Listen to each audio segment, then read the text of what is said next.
अंश ठीक आहेस ना राजा? आई, ही रशी कापल्यासारखी वाटते. अंजना रे, माझ्या ताईच्या घरी थोडा प्रॉब्लेम झाला. मला ना पैशांची गरज आहे. तू काही मदत करू शकतोस का? कापला का केक? हो कापला. म्हणजे आता मी तुझ्या पोराला कापायला मोकळा. हॅलो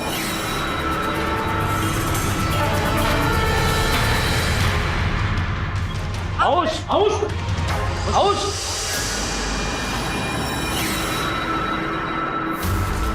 अंश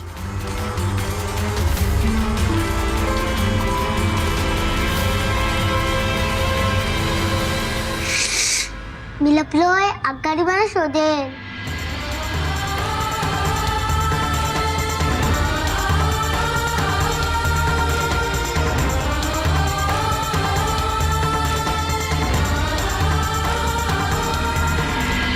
सेठ, बाहेर सगळ्यांना सांग अंश सापडलाय. एक मिनिट, तुम्ही कोण आहात? मी अस्मिता प्रभाकर अग्निहोत्री, खाजगी गुप्तहेर.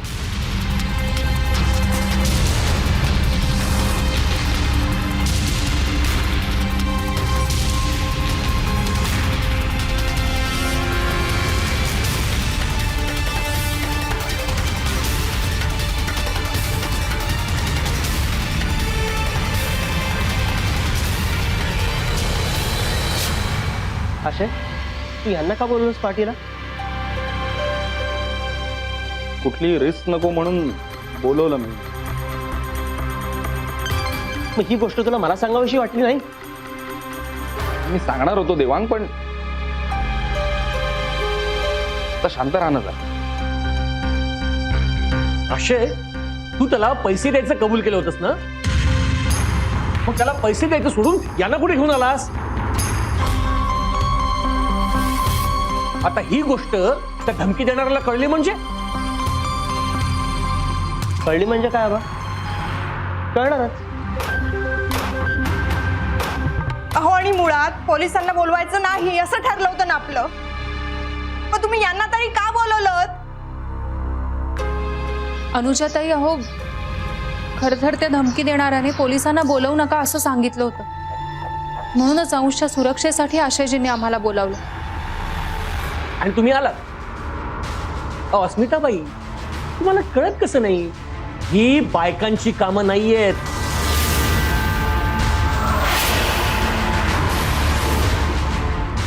डिटेक्टिव्ह. अरे या डिटेक्टिव्ह वाटतात का? साध्या गृहिणी आहेत त्या, गृहिणी. आबा, यापुढे एक शब्द जरी जास्त बोललात ना तरी तुमच्या वयाचा मान नाही ठेवणार मी. म्हणाली मॅडम, बोलू द्यात मला. तुम्हाला बोललेलं मला नाही सहन होणार. काहीतर म्हणे डिटेक्टिव्ह वाटत नाही. अहो, डिटेक्टिव्हला डिटेक्टिव्ह वाटायलाच हवं का? त्यामुळे गुन्हेगार आणि चोर सावध नाहीत का होणार? आणि आबा, सोन्याला मी सोनं आहे असं ओरडून नाही सांगावं लागत. ते काम पितळ विकणारे करतात. म्हणाली,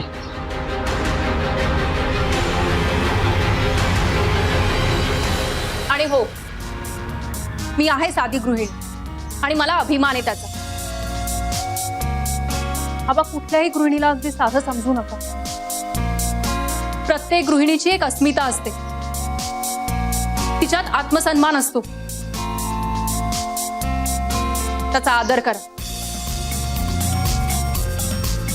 आणि काय म्हणालात, हे काम बायकांचं नाहीये? तर ऐका, रोज पुरुषांपेक्षा बायका जास्त जोखीम घेत असतात. आग, सुरी, विळी, वाफ यांबरोबर काम करत असतात. तुमच्यासाठी, तुम्हाला 2 घास खायला मिळावेत ना म्हणून. आणि त्याहीपेक्षा जास्त महत्त्वाचं आणि मोठी गोष्ट म्हणजे एक गृहिणीच एका हसऱ्या खेळत्या जीवाला जन्म देऊ शकते.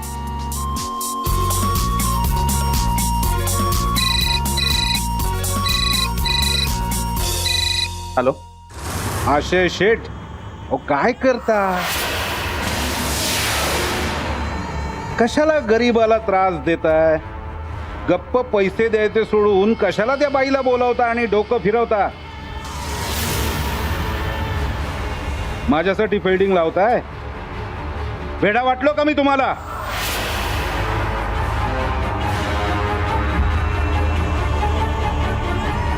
डोकं फिरलंय माझं आता. आता रेट 50 लाख. ऐकलं?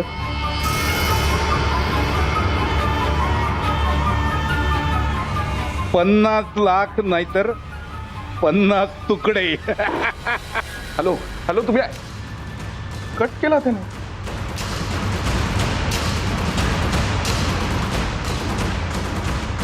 काय झालं आशयजी? त्याचाच फोन होता.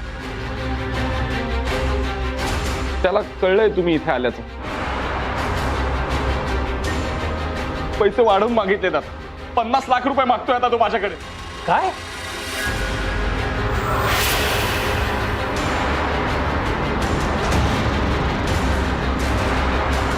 हो नाहीतर अंशचे 50 तुकडे करीन म्हणाला.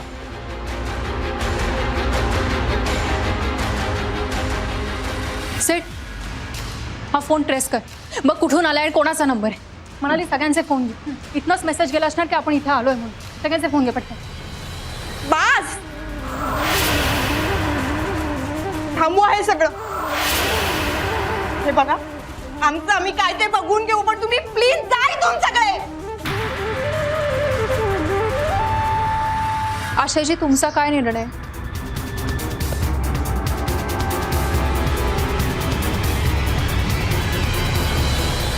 माफ करा मला.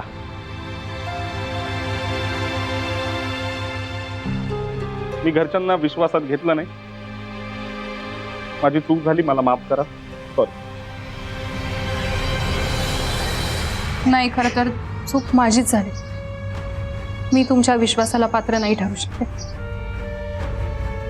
माफ करा. येतो आम्ही. चला.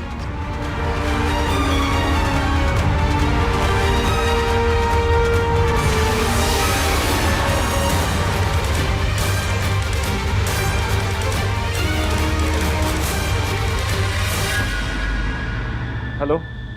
अस्मिताला बाहेर काढलं, व्हेरी गुड. आता 50 लाखांचं काय ठरवलं ते सांग ना. मी देतो ना.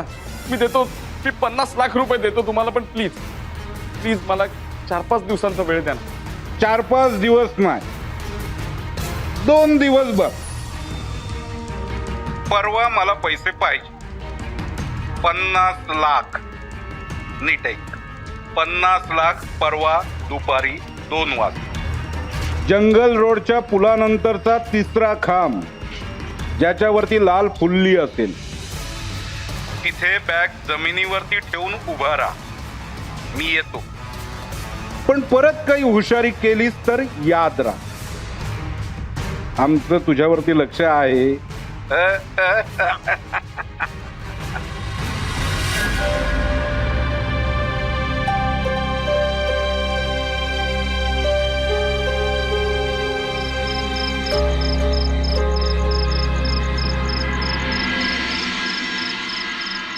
मॅडम, आपण अशी मध्येच कशी काय सोडली केस?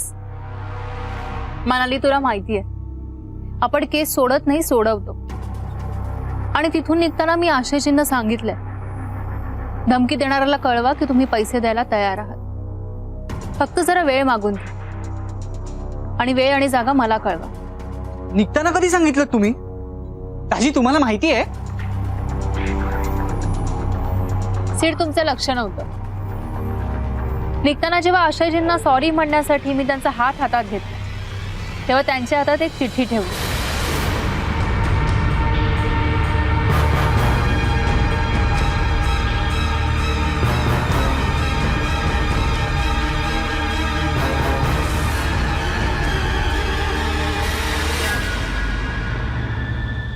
जवळचीच कोणीतरी व्यक्ती हे सगळं करतंय, त्यामुळे मी तिथे येणार हे त्यांना कळणार हे मला माहिती. म्हणजे मला अंदाज होता या सगळ्या गोष्टींचा की असा प्रसंग येऊ शकतो. म्हणूनच मग मी निघताना अशी चिठ्ठी लिहून घेतली. तुमच्या कसं काय एवढं लक्षात येतं? म्हणाली अगं ते महत्वाचं नाहीये ग. सेठ, पार्टीत आलेल्या सगळ्यांचे फोटो काढलेस तू? हो. गुड. मग आता कामाला लागा. आशयजींनी सगळ्यांचे नंबर्स दिलेत आपल्याला. त्यापैकी कुठल्या नंबरवरून मी बाहेर पडले असा मेसेज गेलाय ते बघा. Yes ma'am. त्यापैकी एक तरी मेसेज असा असणार की अस्मितालाही पार्टीला बोलावं, रक्कम डबल करा.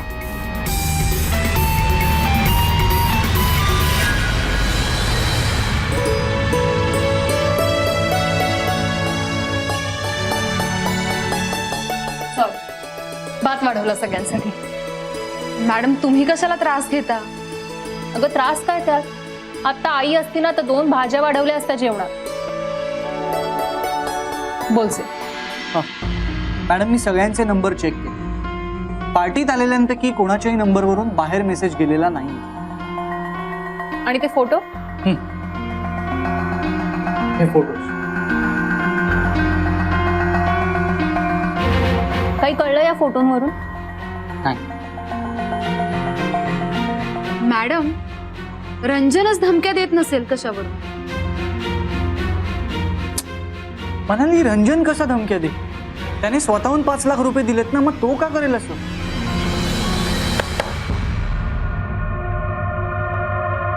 रंजन पार्टीत होता, मग तो फोन कसा करू शकतो? पण बाहेरून कोणीतरी त्याचा माणूस म्हणून फोन करू शकतं ना. म्हणाली तसं तर दुसऱ्या कोणाचाही माणूस करू शकतो. म्हणजे कुणाल, देवांग, त्याच्यानंतर आबा, सुगंधा, प्रिया कोणी असू शकतं ना. सीडचंही बरोबर आहे. समीर, आशयच्या फोनवर कोणाचा कॉल आला होता ह्याची चौकशी केलीस?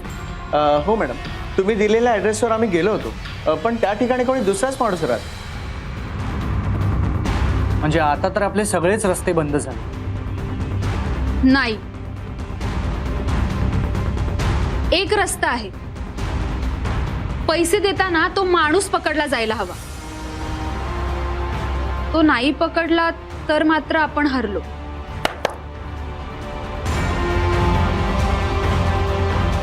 आपण नाही हरणार. आपण सगळे त्याला ट्रॅप लावून पकडू.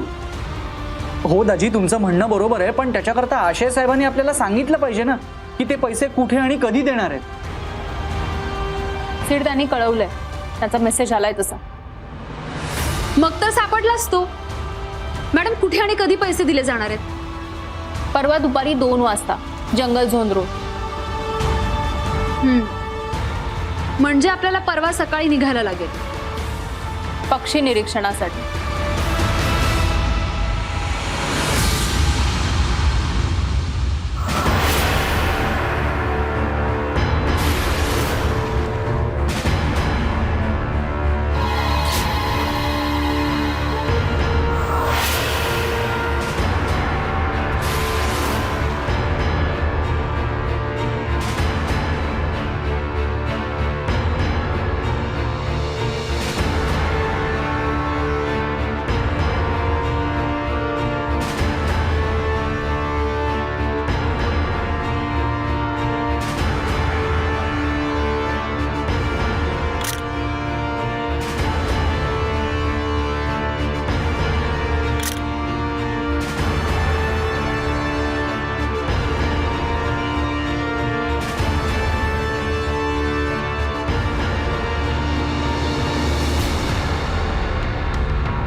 नाही सापडणार हा. मनाली, तू सगळं रेकॉर्ड केलंयस ना? हो मॅडम. गुड. त्यात काहीतरी क्लू नक्की सापडेल आपल्याला.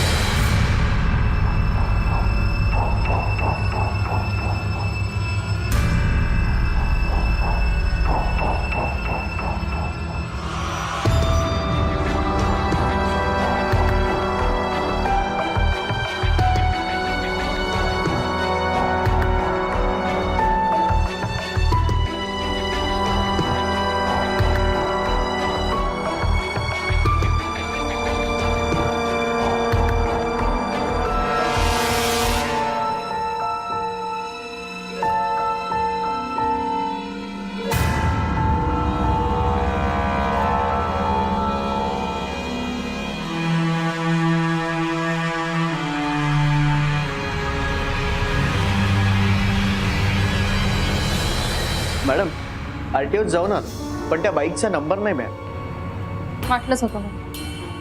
मॅडम या क्लिपवरून काहीच क्लू नाही मिळत आहे. नाही सर, काहीतरी आहे या क्लिपमध्ये. या बाईकवाल्यात काहीतरी आहे, मला जाणवतंय ते, पण कळत नाही नेमकं काय. कारण का आपण 1.5 तासामध्ये 100 वेळा बघून झाली आहे क्लिप, पण काहीच सापडत नाही. समीर, अजिंक्य, दाजी, तुम्ही बघा ना एकदा, तुम्हाला काही जाणवतंय?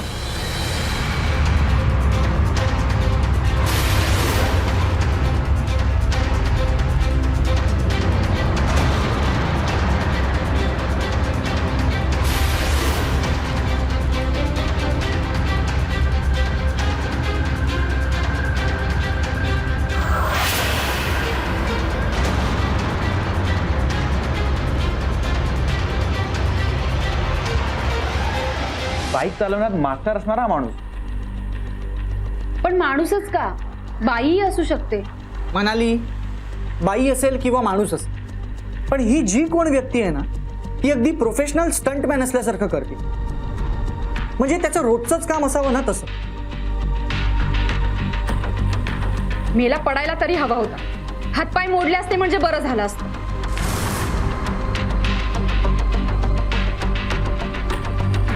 Sorry madam.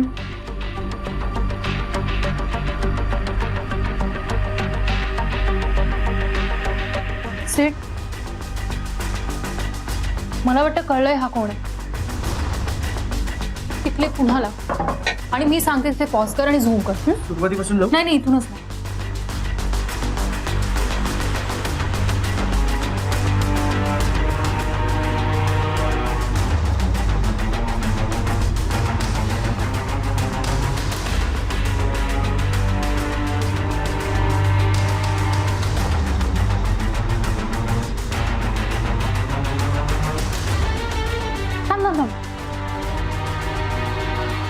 इथे झूम कर.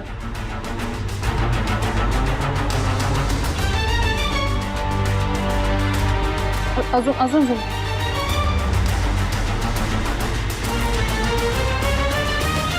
काय झालं मॅडम?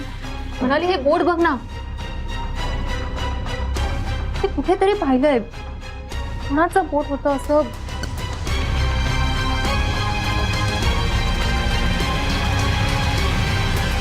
येस.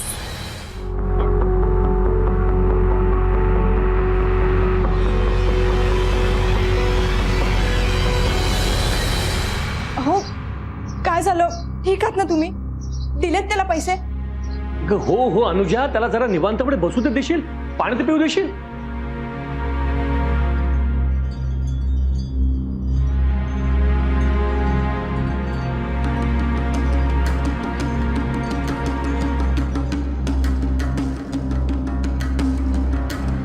ठीक आहात ना तुम्ही? दिलेत का पैसे त्याला? हो, दिले पैसे त्या माणसाला. जिजू, मग तुम्ही इतके टेन्शन मध्ये का दिसताय?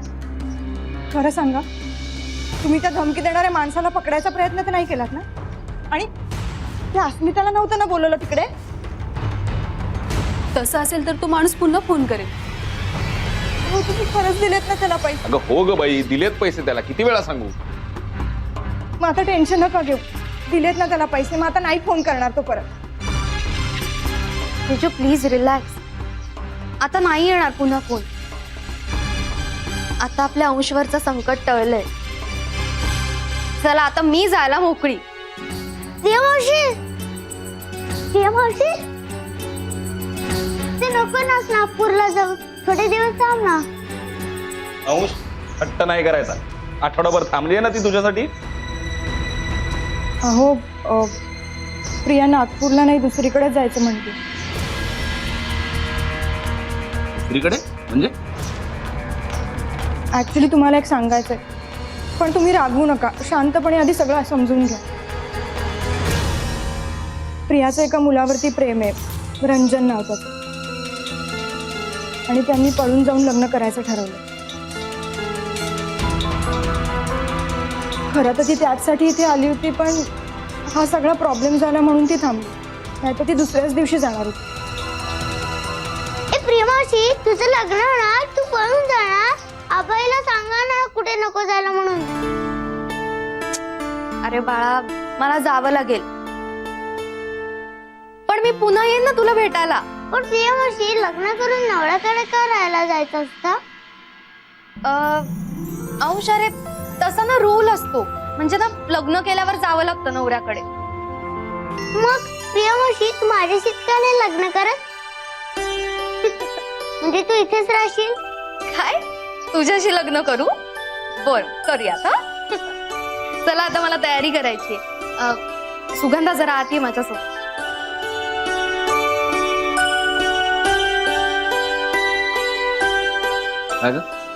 हा तो कोण रंजन आहे? तो कसा मुलगा? नाही मॅडम, तुम्ही इथे कशा? नाही, सहज इथून जात होते, अंशची आठवण आली, म्हटलं भेटून जाऊ. कसा आहे अंश? छान आहे. संकट टळलंय त्याच्यावर जात. खेळतोय मावशी बरोबर आता. आणि सुगंधा, आबा तेही दिसत नाही, ते कुठे आहेत? ते दोघे खेळतायत अंश.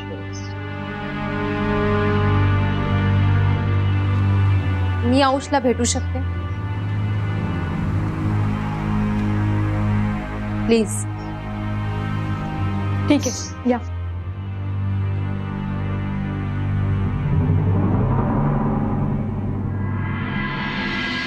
ये गाडीने उठण मारली. मला मारू नका. गाडी तुला हो, नवीन आहे, मर्सिडीज आहे. हो का? अंश, कसा आहेस?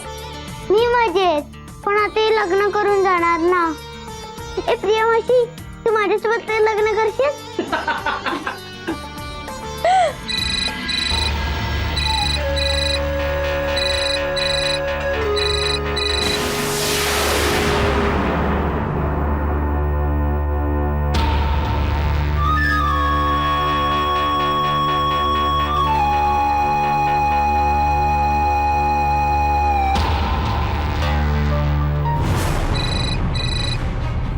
अहो काय झालं? काय झालं आशेजी? त्याचाच फोन आहे. असं कसं होईल? आपण पैसे दिलेत ना त्याला. आशाजी फोन घ्या. हॅलो.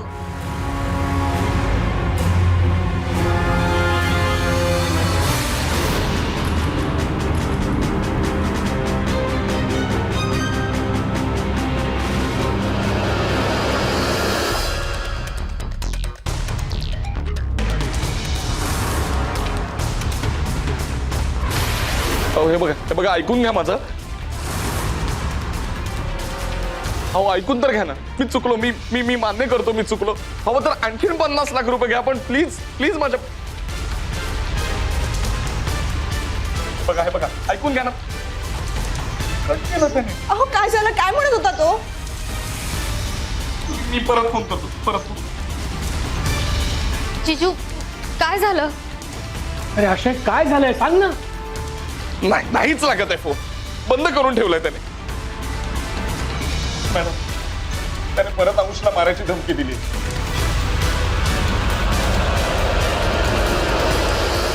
अरे पण का? आपण तर पैसे दिलेत ना त्याला, मग तरी का धमकावतो आपल्याला तो? मी सांग. मी सांगतो का धमकवते. कारण आशेने या बाईंना त्या माणसाला पैसे देण्याची जागा कळवली आणि त्यावर या बाईंनी मजबूत प्लॅनिंग केलं होतं त्याला पकडायचं.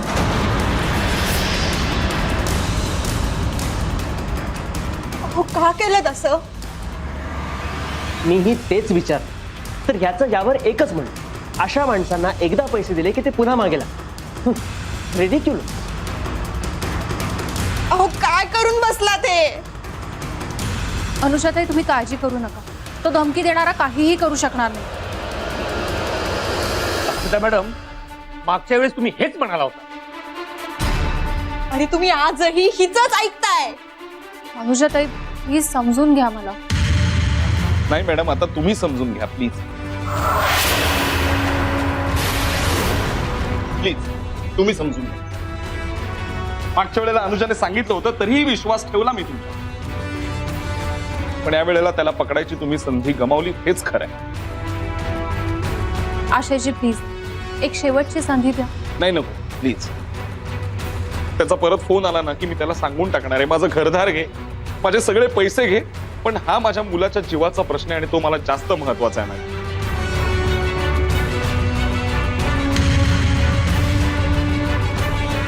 तो प्लीज या तुम्ही.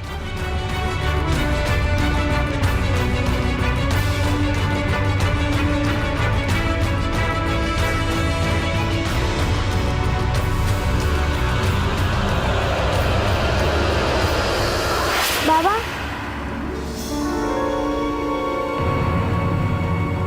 मी मरणार आहे.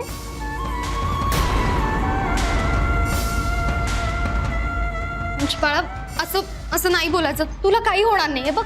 आम्ही तुला काही होऊ देणार नाही. हा काळजी करू नको. चल झोपायला जाऊयात आपण. मी तुला झोपवते.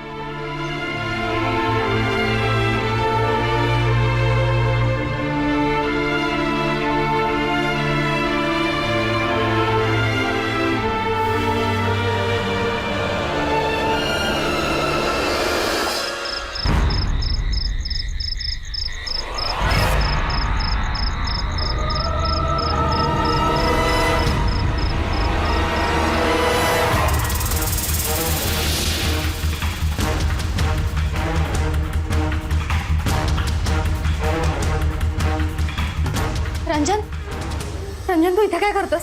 रंजन काय वेडेपणा चालला हा? हे बघ अंशला काही करणार नाहीस. तो सुरा बाजूला ठेव. रंजन ऐक माझं, काय वेडेपणा चाललाय? आपल्याला जे हवं होतं ते मिळालंय ना रंजन. रंजन सुरा दे. रंजन सोड. अंशला सोड. हे बघ वेडेपणा करू नकोस. सोड त्याला, नाहीतर मी मारेन तुला. अंशला दे माझ्याकडे. मी मारेन तुला. सोड सोड त्याला. सोड.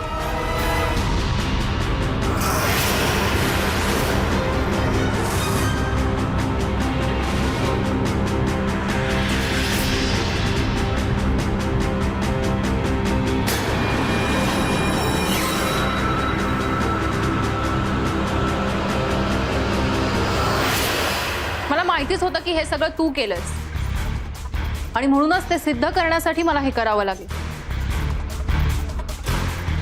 सॉरी आशयजी. मॅडम हा जर तुमचा माणूस आहे तर मग ज्याने संध्याकाळी मला फोन करून धमकी दिली तो माणूस कोण होता? तोही माझाच माणूस होता. जेव्हा तो फोन आला तेव्हा मी इथे प्रत्येकाचे हावभाव टिपत होते आणि प्रिया दचकली. हवं तर आणखी 50 लाख रुपये घ्या, पण प्लीज प्लीज माझ्या. कारण तिला असा फोन येईल हे अपेक्षितच नव्हतं. पण मग हिने रंजनला फोन नाही केला का? हो केला ना, लगेच केला. पण त्यावेळी रंजन आणि त्याचा फोन दोन्ही आमच्या ताब्यात होते आणि म्हणूनच रंजनचा फोन लागत नव्हता. पण जर तुम्हाला इथं संशय होता तर तुम्ही हिला आधीच का नाही पकडलं? त्यामागे दोन गोष्टी होत्या. पहिली गोष्ट म्हणजे मला हे कळलं होतं की धमक्या देणाऱ्याला अंशला काहीही करायचं नाही. जर त्याला तसं करायचं असतं तर पहिल्याच वेळी पार्कमध्ये चिठ्ठी न ठेवता त्याने त्याला किडनॅप केलं असतं.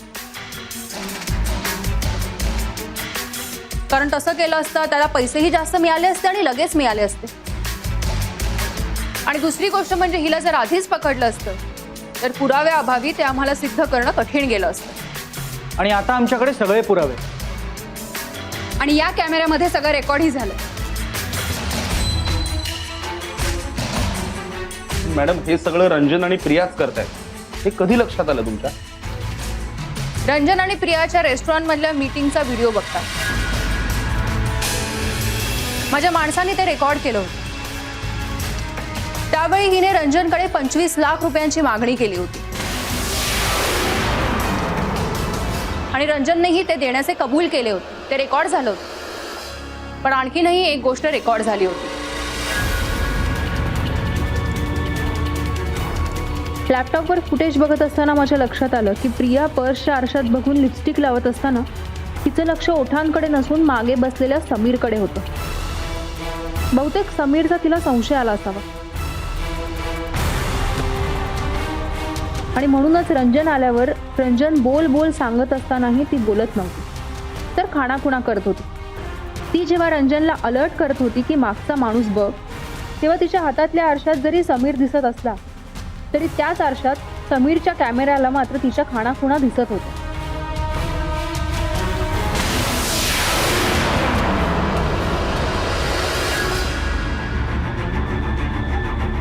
पण मॅडम त्या रंजनने स्वतःच 5 लाख रुपये दिले होते मला. हो, कारण त्याला माहित होतं की तुम्ही पैसे घेणारच नाही आणि जरी घेतले तरी ते परत त्याच्याकडेच येणार होते. पण मग तुम्हाला रंजनचा संशय कसा काय आला? बाईकमॅनचं रेकॉर्डिंग बघताना त्यावेळी मला जाणवत होतं की यात काहीतरी वेगळं आहे, पण नेमकं काय ते कळत नव्हतं. आणि मग सीड म्हणाला, बाई असेल किंवा माणूस असेल, पण ही जी कोण व्यक्ती आहे ना ती अगदी प्रोफेशनल स्टंटमॅन असल्यासारखं करते. आणि मनाली म्हणाली की मेला पडायला तरी हवा होता. हातपाय मोडले असते म्हणजे बरं झालं असतं. येस, आता लक्षात येते माझ्या, हे असं आहे सगळं. सीट म्हणाली, मला कळलं ही व्यक्ती कोण आहे, तरी आपण कन्फर्म करूया. एक काम, फिल्म असोसिएशन मध्ये जाऊन चौकशी करा आणि ही क्लिप दाखवा. हा कोणी स्टंटमॅन आहे का, आणि जर असेल तर ही व्यक्ती कोण आहे. पण मॅडम, अंशच्या घरात असं बोट भाजलेलं कोणीच नाहीये. पण आशयच्या परिचयाच्या लोकांमध्ये तर आहे. रंजन,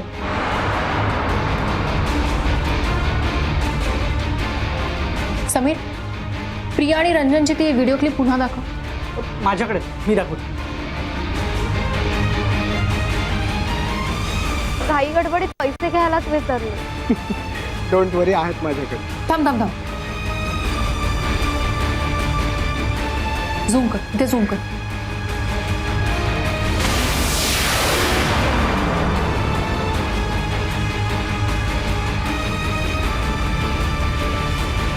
बघ बघ, हा रंजनच आहे. मग आम्ही फिल्म असोसिएशनच्या ऑफिसमध्ये ती क्लिप दाखवली आणि तेव्हा आम्हाला कळलं की असे स्टंट्स फक्त एकच माणूस करू शकतो आणि तो म्हणजे रंजन. त्याला हिरो बनायचं होतं, स्वतःची फिल्म करायची होती आणि म्हणूनच तो पैशांची जमवाजमव करत होता. आणि मग आम्ही त्याचा पत्ता काढला आणि थेट त्याच्या घरी गेलो. आणि तिथून त्याला 50 लाखाच्या मुद्दे मालासकट पोलिसांनी अटक केली. मॅडम, मग बर्थडे पार्टीत रंजन इकडे असताना जो फोन आला होता तो कोणी केला होता? तो फोन रंजनच्या मित्राने केला होता. कारण तुम्हाला आठवत असेल, आशयजींनी त्या धमकी देणाऱ्याचा आवाज ओळखला नाही. त्या धमकी देणाऱ्याने विचारलं की केक कापला का, तेव्हा आशयजी म्हणाले हो, पण कोण बोलतं? हॅलो हॅलो, कोण?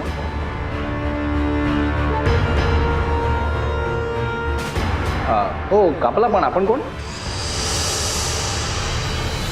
म्हणजे हे पळून जाणं वगैरे सगळं नाटक होतं.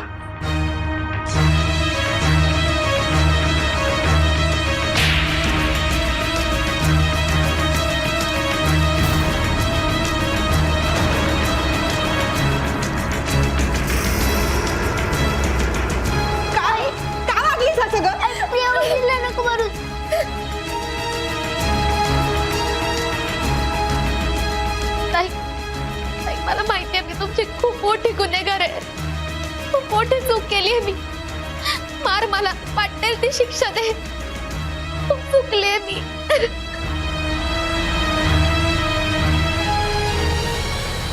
मावशी रडू नको. आई, तू मावशीला मारलं, तू खूप वाईट आहेस. नाही रे बाळा, सोन्या, तुझी आई वाईट नाहीये, ती खूप चांगली आहे. प्रिया मावशी खूप वाईट आहे, खूप चुकीचं वागलीये ती. आणि तू काय चूक केलीस हेही सांग त्याला आता. त्याला बागेतून पळवून नेणारी, त्याचे 50 तुकडे करायची धमकी देणारी, त्याचा झोपाळा कापणारी तूच होतीस हे सांग त्याला.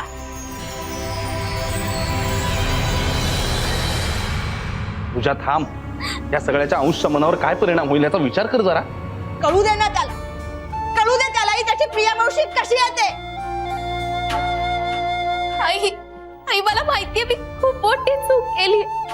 अगं पण मी अंशला काहीच करणार नव्हते ग. माझा जीव की प्राण आहे तो. मी कसं मारेन ग त्याला.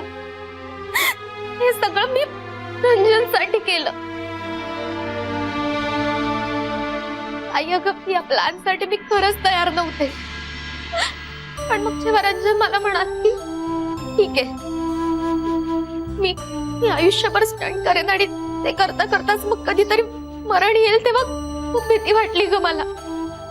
काय करू सुचलंच नाही मला. आई, अगं रंजन खूप स्ट्रगल करत होता. त्याला ना हिरो व्हायचं होतं. त्यासाठी मग नागपूर मुंबई फेऱ्या काय, ते दिवस वडापाववर घालवणं काय आणि रात्र रात्र ते 10 बाय 10च्या खोलीत ऍडजस्ट करणं काय, हे सगळं ना नकोसं झालं होतं ग आम्हाला.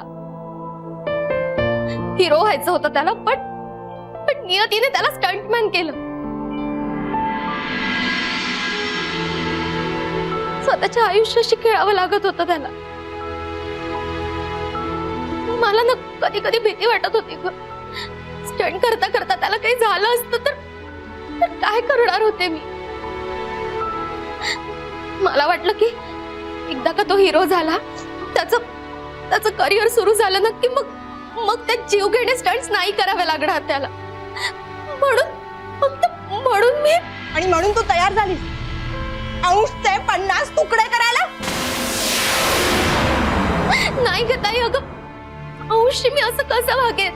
माझा बाचा आहे ना तो. आणि मी. प्रिया मावशी, तुम्हाला खरंच मारणार होती. नाही रे बाळा, मी का मारेन तुला. मी खरंच मारणार नव्हते. याला माझ्यावर विश्वास ठेव. अंश, अरे असं काय करतोस. हे बघ प्रिया मावशी आहे ना मी तुझी. बघ घाबरू नको. मी नाही मारणार आहे रे तुला. लाडका बाचा आहेस तू माझा. मी ताई, अगं तू तरी सांग ना याला. मी मावशी आहे ना तुझी, प्रिया मावशी. हे बघ घाबरू नकोस. मी खरंच काही करणार नाही. तू खूप वाईट आहेस. मला तू पण नको आणि तुझा डॅडी. मी मावशी येणार आहे तुझी, प्रिया मावशी. मग हे बघ, मला तुला मारायचं नव्हतं. मी पाया पडते तुझ्या. सांग ना त्याला. बघ मी माफी मागते तुझी, पण प्लीज असं बोलू नकोस. फक्त एकदा मावशी म्हण मला. प्रिया मावशी, माय मावशी आहे ना मी तुझी. म्हणणार एकदा. म्हण प्लीज माझी मला माफ कर. एकदम, फक्त एकदम मला मावशी म्हणणार.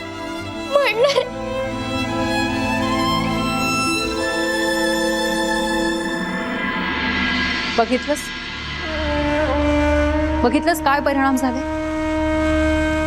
हे सगळं करून काय मिळवलंस ग तू. प्रिया, तू मनाने खूप चांगली आहेस, पण प्रेमाने तुझ्या डोळ्यावर झापडं बांधली होती.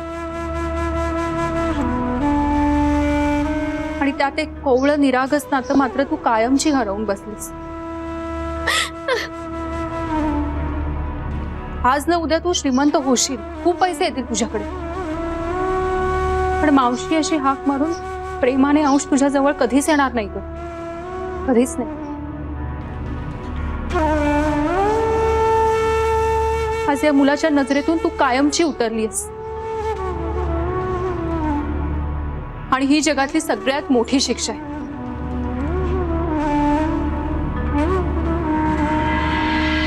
अनुजाताई, आशयजी, आता काय करायचं हे आता तुम्हीच ठरवा. आमचं काम झालं, निघतो आम्ही.